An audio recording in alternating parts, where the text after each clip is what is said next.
For 11 months, America watched Sloan Mercer cry beneath studio lights, begging for answers about her missing husband, Darius. Her grief became a hit series. Her marriage became entertainment, and every episode made her richer. But on finale night, as Sloan prepared to reveal the truth about Darius's disappearance, the studio phone rang live. A calm voice asked the host to place him on speaker. It was Darius alive, watching from a federal safe house, holding proof that his wife had staged the search, buried evidence, and sold his tragedy for millions. Then he named the person who helped her. Darius Mercer had spent 15 years learning how to read the things people tried to hide inside numbers, and by the time he turned 41, he could smell a laundered dollar the way other men smelled rain coming. He had been hired as a forensic auditor to review the books of Blackcrest Studios, a media company preparing a merger with a national broadcast network, and the assignment looked routine right up until it didn't. Buried inside 3 years of advertising revenue, Darius found tens of millions of dollars quietly rerouted through a chain of shell companies with names that meant nothing and addresses that led nowhere. What stopped his hands cold was seeing his own wife's name on the approval line of 3 of those transactions.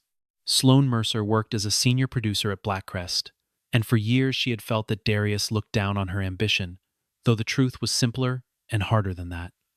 Darius never doubted her talent.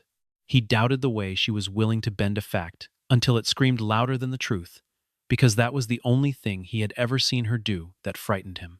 The fight that finally cracked their marriage open happened on a Tuesday night in their kitchen when Sloan asked him calmly at first to walk away from the audit. She told him the network was considering giving her a show of her own, and if Darius went public with what he'd found, her career would be finished before it started. Darius refused. He explained that the missing money likely connected to a federal investment fund, and that walking away wasn't a professional courtesy he was free to extend. That night, after Sloan had gone quiet and gone to bed, Darius copied everything onto an encrypted hard drive and set a delayed email to himself as insurance, though he never got the chance to hand the files to the right people. Driving to meet a source the next evening, he noticed a black SUV behind him for 3 exits longer than made sense, and by the time he pulled into an empty gas station, his hands were already shaking when he called Sloan. She didn't pick up. Minutes later, Marlon Voss and 2 other men blocked Darius's car in the gas station lot. Marlon said they only wanted the hard drive and warned him not to turn a business matter into a moral one, as though ethics were simply bad manners. Darius fought back and ran toward an abandoned warehouse lot nearby, and in the chase that followed, he was beaten badly before being dragged into the back of a truck. His car was later found near a reservoir on the edge of the county, his phone, his wallet, and his jacket arranged carefully at the water's edge, the kind of staging meant to suggest either suicide or an accidental drowning. The next morning, Sloan reported her husband missing, and in front of the first reporters who arrived, she cried and begged for Darius to come home. But once the cameras left, she walked straight into their bedroom, opened the drawer where he kept his private files, and found that the encrypted hard drive was gone. That same night, Sloan received a text with a single line. It said he's still alive, but we haven't found the drive yet. 2 weeks passed with almost no progress in the official search, and the local police began leaning toward the theory that Darius had taken his own life under the pressure of work, since no body had been recovered, but the staging by the reservoir made the theory convenient. Sloan pushed back publicly and appeared on program after program, insisting that Darius would never abandon his own life, and her tearful pleas began pulling in millions of viewers who had never heard of either of them a month earlier. Vaughn Bellamy, the head of Blackcrest Studios, recognized the commercial value of a grieving telegenic wife long before anyone else did, and he pitched a live documentary series called Finding Darius before the ink on the missing persons report had even dried. Sloan pretended to hesitate at first, then agreed, telling herself she was only using the platform to bring her husband home faster than the police ever could. Each episode reconstructed a chapter of their marriage, but Sloan quietly rewrote the story as it aired, turning herself into the devoted wife and Darius into a secretive, unstable man, carrying more than he ever admitted. She revealed old arguments, his frequent work trips, and a private account he used to move money, without ever mentioning that account existed, to protect confidential sources during his audits. Viewers began speculating that Darius had an affair crushing debts, or had staged his own disappearance to escape a marriage that suddenly looked far less happy than it had a season earlier. Odessa Grant, his mother, watched her son get rebuilt into a villain on national television and refused every invitation to appear on the show, publicly accusing Sloane of profiting from a family's private grief. Sloane responded by suggesting gently and devastatingly that Odessa had simply never accepted their marriage in the first place. And the resulting family feud sent the ratings even higher. While America argued about a man it had never met, Darius woke up in a small rural clinic 2 counties away, having been found half-conscious on the roadside by a truck driver named Franklin after he'd broken free from the men holding him. He had a mild brain injury, several cracked ribs and gaps in his memory that swallowed entire hours of the night he was taken. When he finally saw Sloane's face on a waiting room television, his first instinct was to reach for a phone and call the police himself. Instead, the broadcast informed him that law enforcement believed Darius Mercer had embezzled funds from his own clients and was actively being sought for questioning. In that moment, lying in a borrowed hospital gown 3 states from home, Darius understood that whoever had taken him hadn't just tried to silence him. They had turned him from a victim into a suspect while he was still unconscious, and he no longer knew who, if anyone, he could trust. Sloane, meanwhile, had grown addicted to the particular warmth of being loved by strangers, and the tears that once carried real guilt behind them had hardened into something closer to a professional skill. Darius felt both the ache of loss and a slow, curdling confusion, watching the woman he had once protected narrate a version of his life in which he no longer had a voice of his own. In the 4th episode, Sloane looked directly into the camera and said she had begun to believe Darius wasn't taken at all, that she believed he had deceived everyone who ever loved him.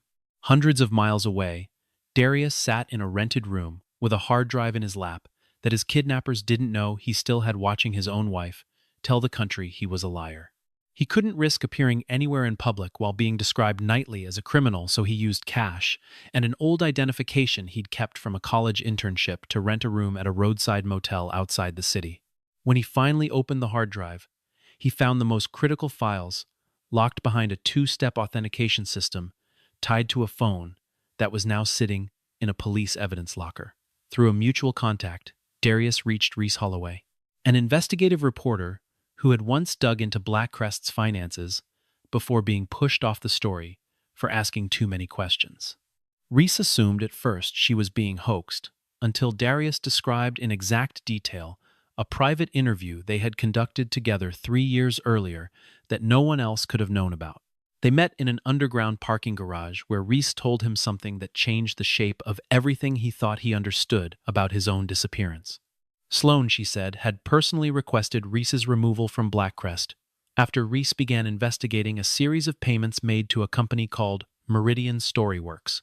Meridian had received millions of dollars for projects that, as far as anyone could determine, had never actually existed. Darius realized instantly that Meridian was one of the shell companies buried inside his own audit, the same money trail that had gotten him run off the road.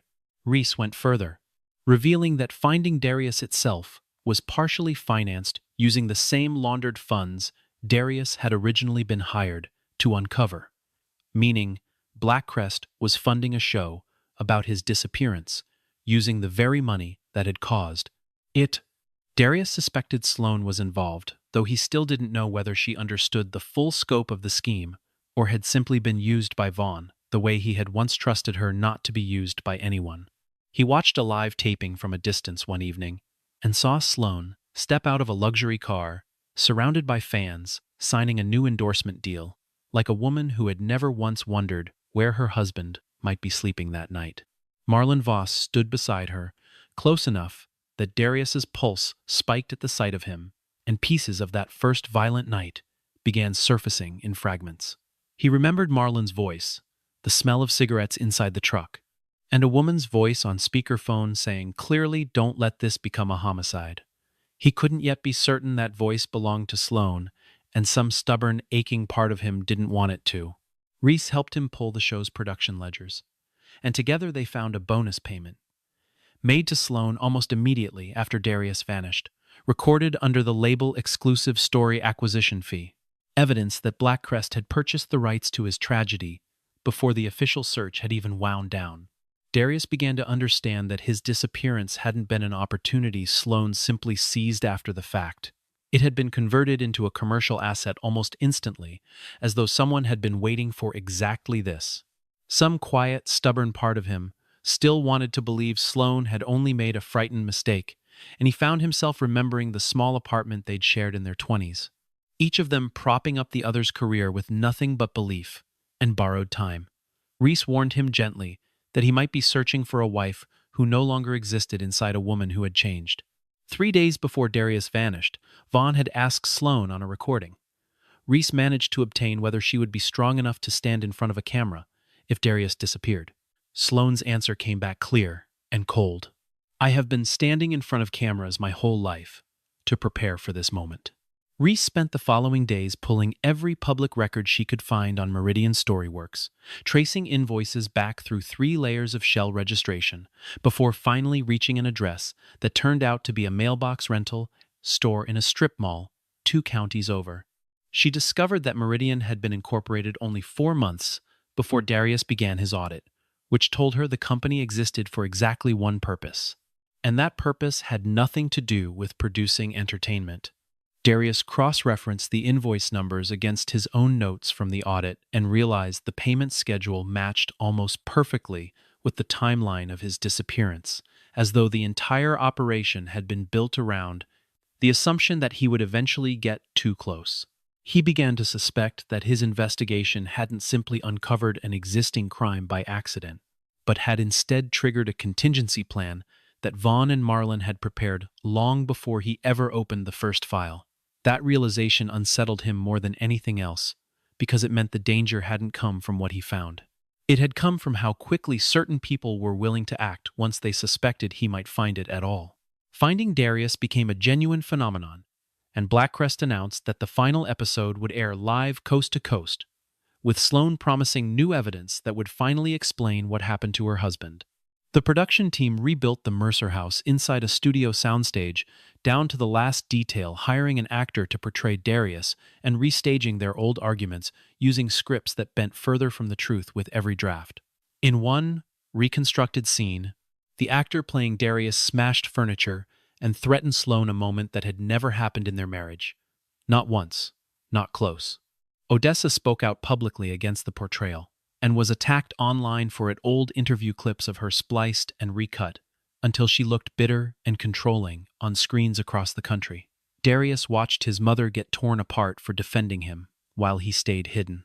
And it was in that moment he decided his goal was no longer simply to prove he was alive. He needed to dismantle the entire machine that had turned a lie into an accepted fact. He and Reese tried to recover the locked phone from the police evidence room, only to discover that an officer had quietly copied the data and sold it to Blackcrest weeks earlier, which meant the local investigation could no longer be trusted at any level. Reese reached out to Talia Wren, a federal agent already investigating Blackcrest independently as part of a broader money laundering case tied to media holding companies. Talia met Darius inside an empty church on the edge of the city, suspicious at first that he was simply trying to dodge criminal liability of his own. Darius handed over the hard drive without hesitation and asked her to verify every claim herself rather than take his word for anything. Talia quickly saw that the data could connect Vaughn Marlin and several Blackcrest executives to an illegal money transfer network stretching back years, though nothing yet proved that Sloane had helped plan the actual kidnapping. She told Darius he needed to stay hidden a little longer, because if Blackcrest learned he was alive, they would erase records and rehearse new lies faster than the investigation could move. Meanwhile, Sloane was offered a multi-million-dollar deal to host an entirely new true crime program on one condition. The finale had to break every ratings record the network had ever posted. Vaughn pushed her to read a fabricated suicide note on air, one supposedly written by Darius, and Sloane knew immediately that the letter was false, because she recognized the phrasing wasn't his. She hesitated until Vaughn reminded her that if the truth surfaced now, she wouldn't only lose her career. She could be prosecuted for concealing evidence in an active missing persons case. Sloane agreed to read the letter. Around that same time, Talia recovered a set of deleted messages restored from Blackcrest's internal servers, including one Sloane had sent to Marlin on the exact night Darius disappeared. "Get the files. Scare him. Don't let this turn into a homicide." Reading those words for the first time, Darius understood a bitter, complicated truth. Sloane had never asked anyone to kill him, but she was the one who had ordered him threatened and taken in the first place. When Talia asked whether he wanted federal agents to arrest Sloane immediately, Darius looked at a promotional clip for the finale, playing silently on a nearby monitor, and said no. He wanted her to tell her final lie to the entire country. First on her own, with nowhere left to hide it, Talia built an entire operational plan around the live finale, treating it as a rare single opportunity to gather admissible evidence in real time. If Vaughn, Marlin, or Sloane said something specific enough, on-air agents could cross-reference it instantly against the recovered messages and financial records already in hand. Darius wasn't permitted to appear at the studio himself, since his safety still hadn't been secured, and Marlin commanded his own private security team inside Blackcrest's walls. Instead, Reese would work to convince Gideon Locke, the show's longtime host, to accept an unscheduled phone call during the broadcast's final segment. Gideon had already begun quietly questioning the show after noticing multiple interview clips had been selectively edited, and he'd grown suspicious of how often Sloane seemed to know about new evidence before the production team did. Reese played him a portion of the recorded conversation between Sloane and Vaughn, and Gideon agreed to help, though he insisted on seeing proof that Darius was truly alive before risking his own career on a hunch. Darius appeared on an encrypted video call, and Gideon went silent for a long moment, absorbing the fact that he had spent nearly a year guiding the public toward convicting a man who had actually been fighting to survive. The plan came together with careful precision. Gideon would stretch out the segment involving the fabricated letter for as long as he safely could. Reese would route a secure phone number directly into the show's live call system. Talia and her team would monitor everything from a nearby operations center, and Darius would place the call at the exact moment Sloane declared him dead, so that any confession or threat made on stage would be captured on record without warning. Marlin soon discovered unauthorized access on the production servers and immediately tightened security, placing Reese under surveillance without her knowledge. A car forced her off the road one evening, though she managed to escape before it could box her in completely, and the man behind the wheel had told her almost casually that dead men shouldn't need their own reporters. Darius wanted to call off the entire plan the moment he heard what happened, terrified of losing someone else to this. Reese refused to back down, telling him plainly that Sloane had already destroyed her career once, but this had stopped being personal revenge a long time ago. If the broadcast succeeded as planned, it would prove that a large enough company could turn any lie into accepted truth simply by having enough money and enough airtime behind it. Talia confirmed that Blackcrest intended to wipe its internal servers the night after the finale aired, which meant this was the only window they would ever get. In the days leading up to the broadcast, Talia's team rehearsed contingencies for every way the night could go wrong, mapping exits, camera feeds, and the location of every executive who might try to flee once the truth started to surface. Darius spent long hours reviewing transcripts of his own kidnapping alongside federal analysts, forcing himself back through memories he had spent months trying to bury, because every fragment he could confirm strengthened the case against the men who had taken him. Gideon quietly began collecting his own private notes on inconsistencies in the show's narrative, building a paper trail in case anyone later tried to claim he hadn't known what he was walking into. Reese worked with a technical specialist to build a secondary transmission path into the studio's broadcast system, one Marlin's security team wouldn't think to look for until it was already too late to stop. Nobody involved in the plan slept well in those final nights, aware that a single mistake could hand Blackcrest enough warning to erase everything before a single camera ever rolled. In her dressing room, Sloane rehearsed her tears in the mirror, able to summon and release them almost on command, a skill she had built over 11 months of practice.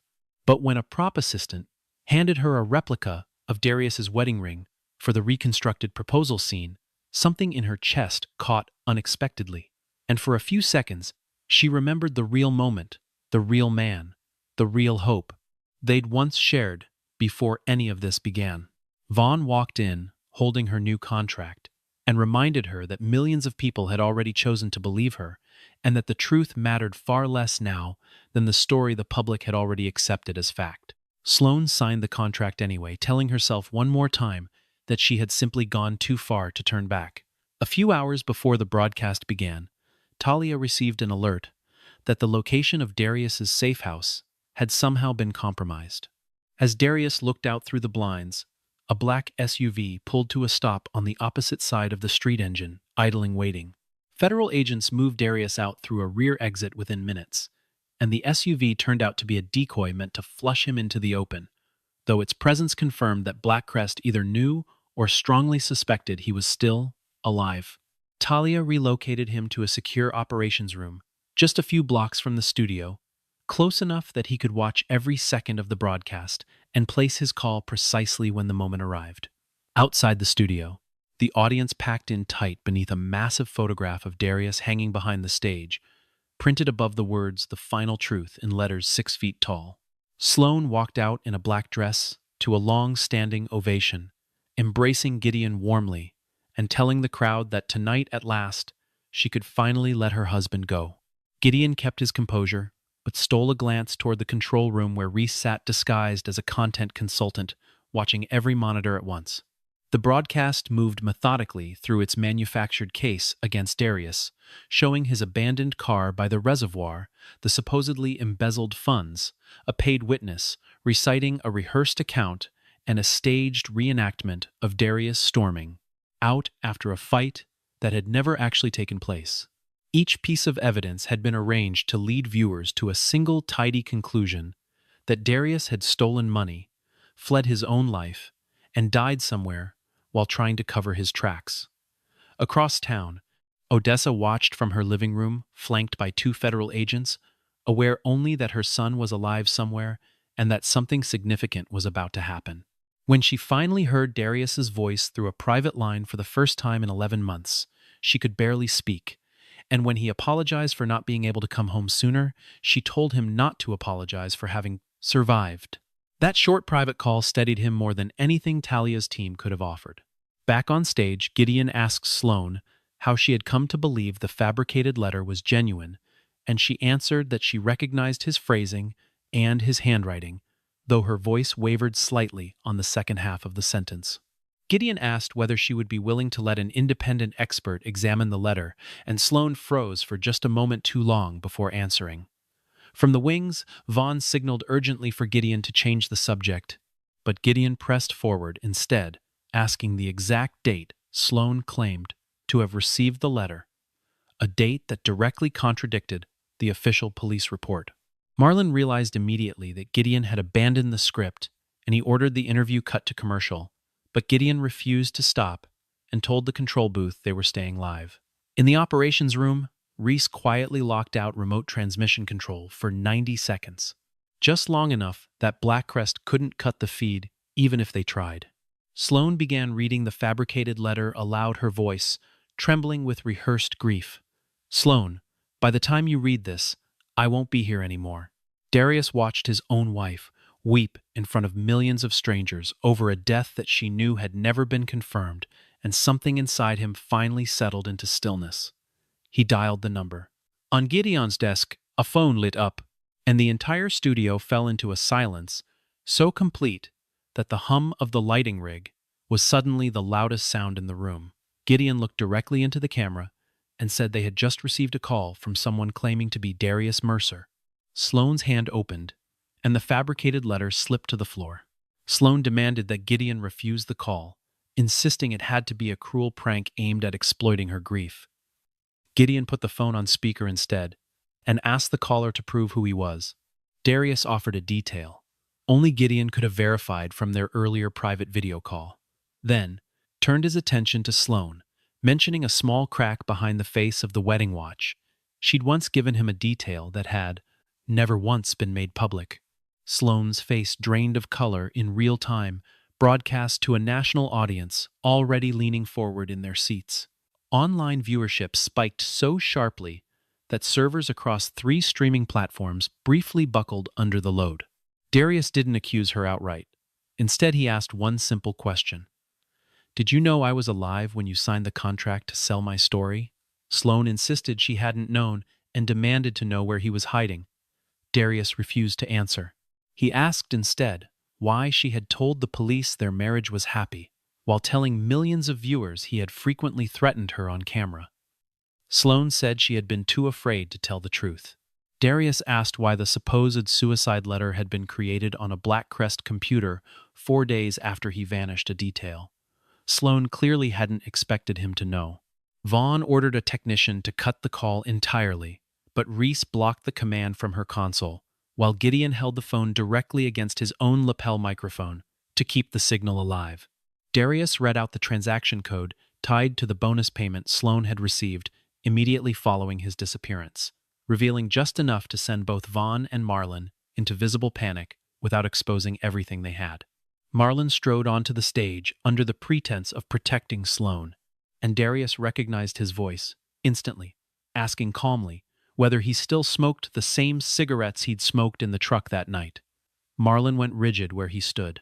Darius went further, describing the room he had been held in the cold metal chair, and the exact words Marlon had said while beating him details that had never appeared anywhere in the public record.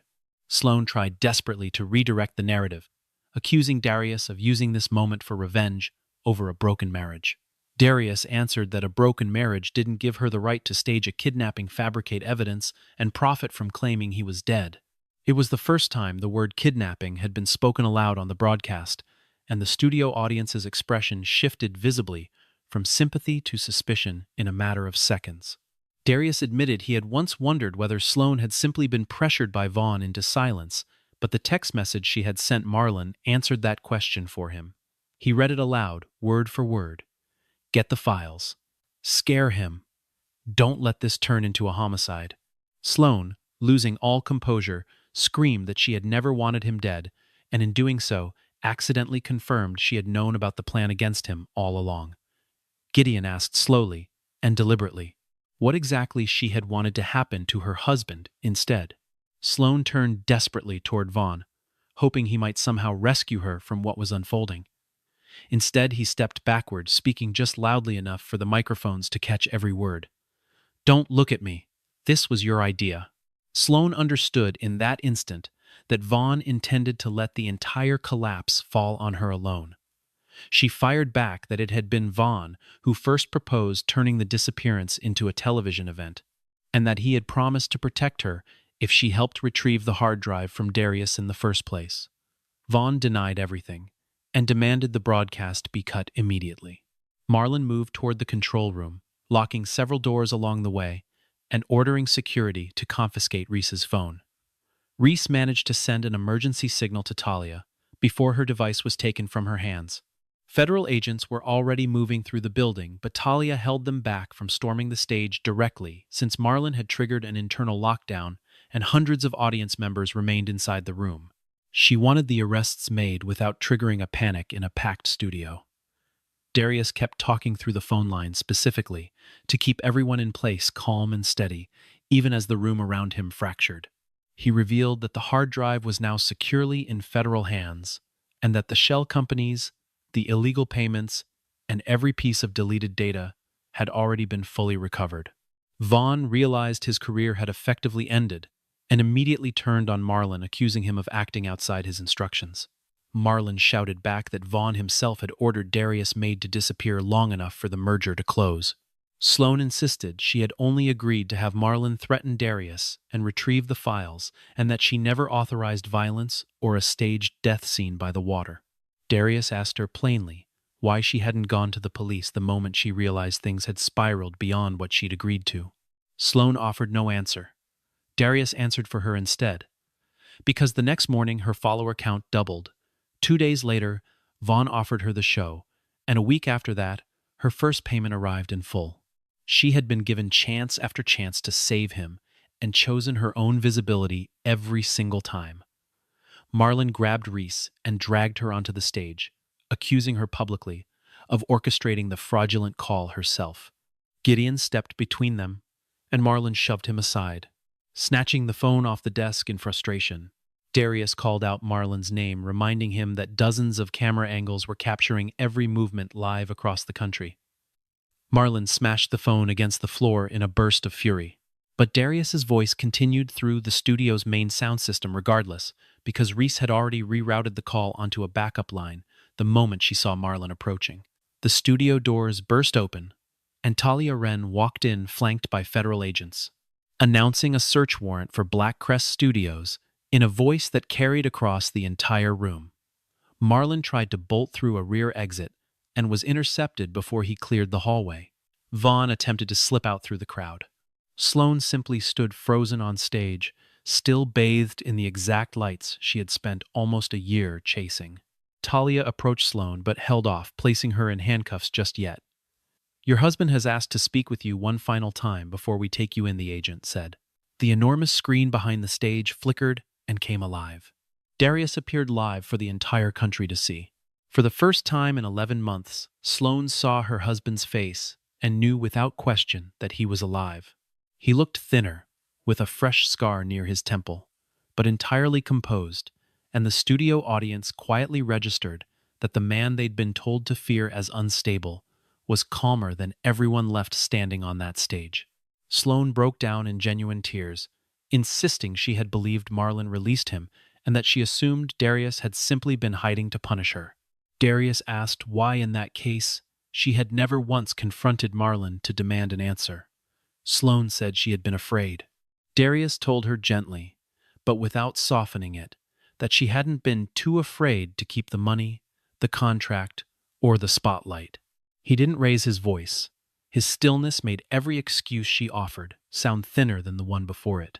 Darius reminded her of the years when her career had struggled, and he had sold their first house without hesitation to help fund her earliest documentary project. Not to be thanked for it now, but to prove he had never once stood in her way. Sloane finally admitted that she had always believed the world respected Darius more than it respected her, and that when his audit threatened to unravel the biggest opportunity of her life, she convinced herself that simply frightening him into backing off would be enough. After he disappeared, Vaughn told her Darius had likely fled on his own and urged her to control the story before Darius could return and control it himself. With every day that passed, the truth became harder to say out loud, and Sloane found it easier to add one more lie to protect the ones already told. Darius asked what had happened on the day she first learned he might still be alive. Sloane said nothing.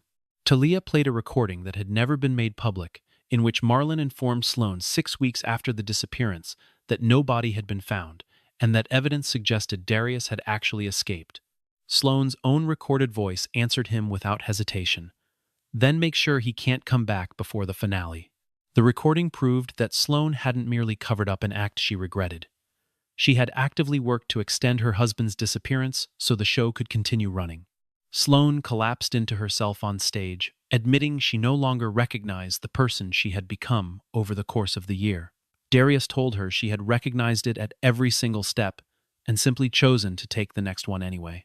Then he delivered the piece of information that reframed everything that had happened that night. The show, he explained, had never simply been a way to generate ratings. Vaughn had used it to launder millions of dollars from the shell companies by disguising the funds as legitimate production expenses.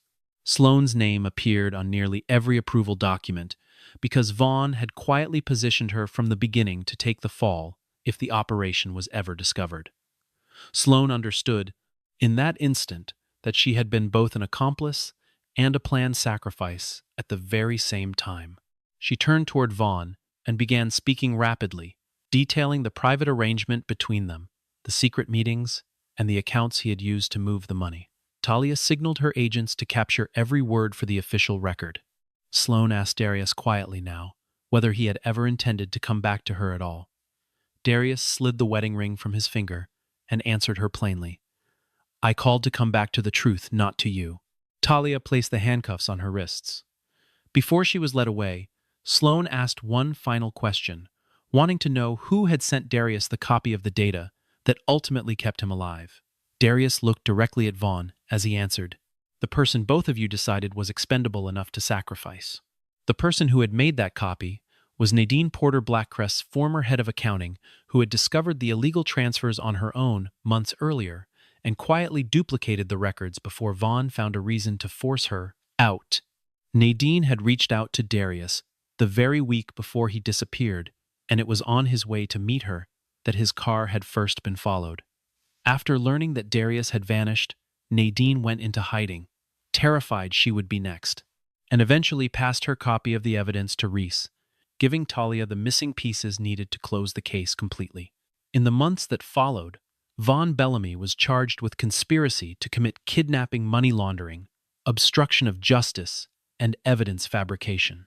Marlon Voss faced charges for kidnapping, assault evidence tampering, and witness intimidation, while several other Blackcrest executives came under investigation for their roles in the broader financial scheme. Sloane pleaded guilty to concealing a felony conspiracy, fabricating evidence, obstructing a federal investigation, and profiting from criminal activity connected to her husband's disappearance. Gideon publicly apologized to both Darius and Odessa for allowing speculation to be shaped into a verdict long before any court had weighed in. Reese's reputation was fully restored, and she went on to lead the continuing investigative coverage into Blackcrest's collapse. Finding Darius was pulled from every platform where it had aired, though clips from the finale itself continued circulating everywhere, impossible to fully contain. Numerous producers approached Darius afterward, offering enormous sums for the rights to tell his own version of events from the survivor's perspective. Darius turned down every single offer. He had no interest in watching his life get chopped into episodes, sponsor breaks, and cliffhangers designed purely to keep an audience from changing the channel. Instead, he founded an organization dedicated to supporting people who had been publicly condemned by the media before any facts were verified. Odessa helped him run it from the very beginning, and Reese joined as an advisor focused on journalistic ethics and accountability. At the sentencing hearing, Sloane looked across the courtroom at Darius, stripped now of makeup, lighting, and every script that had once carried her through a room.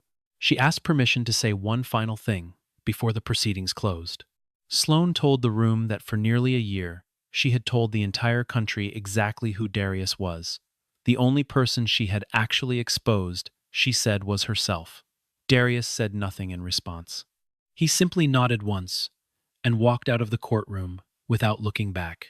A year later, Darius agreed to his first live interview since the case had closed. The host asked how it felt, knowing that his own voice on a single phone call had brought down a program watched by millions of people every week. Darius looked directly into the camera before answering. He said the show hadn't been destroyed by his phone call at all. It had been destroyed by a truth that everyone standing on that stage had already known and chosen to hide anyway. The host asked why he had waited until the very night of the finale to finally make the call. Because Sloane needed the whole country to see her, Darius said. In the one moment when no one was left to write her lines, no one was left to cut her answers short, and there was nowhere left for the truth to hide. He removed his microphone, stood, and walked out of the studio into the plain light of an ordinary afternoon. His phone buzzed once as he reached the door. Another network was offering to purchase the rights to his story. Darius deleted the message without opening it. For the first time in nearly 2 years, his story no longer belonged to an audience, a production company, or the wife who had once sold his tragedy to the highest bidder. It belonged finally and completely to him. Sloane had turned her husband's disappearance into the biggest production of her career, but Darius's phone call turned the finale into a confession broadcast live to the entire country.